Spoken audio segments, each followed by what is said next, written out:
আসসালামু আলাইকুম রহমতুল্লাহি বরাকাতুহু। আজকে কিন্তু আমরা আমাদের যে চারাগুলো দিতে হবে সেই চারাগুলো দিচ্ছি। চারার মধ্যে আমরা কিন্তু ক্রপ মাস্টারটা ব্যবহার করেছি।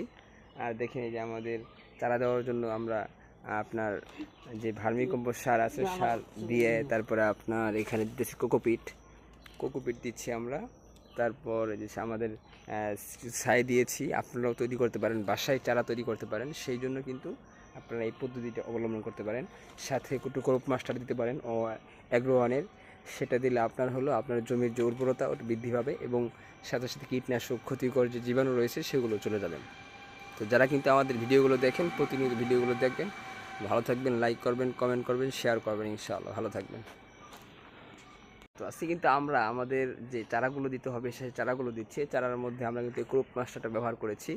আর দেখেন এই যে আমাদের চারা দেওয়ার জন্য আমরা আপনার যে ভার্মি কম্পোস্ট সার আছে সার দিয়ে তারপরে আপনার এখানে দিচ্ছি কোকোপিট দিচ্ছি আমরা।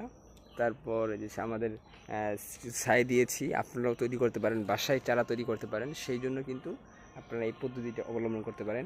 সাথে একটু ক্রপ মাস্টার দিতে পারেন ও অ্যাগ্রোওয়ানের, সেটা দিলে আপনার জমির যে উর্বরতা ওটা বৃদ্ধি পাবে এবং সাথে সাথে কীটনাশক ক্ষতিকর যে জীবাণু রয়েছে সেগুলো চলে যাবেন। তো যারা কিন্তু আমাদের ভিডিওগুলো দেখেন, প্রতিনিয়ত ভিডিওগুলো দেখবেন, ভালো থাকবেন, লাইক করবেন, কমেন্ট করবেন, শেয়ার করবেন, ইনশাআল্লাহ ভালো থাকবেন।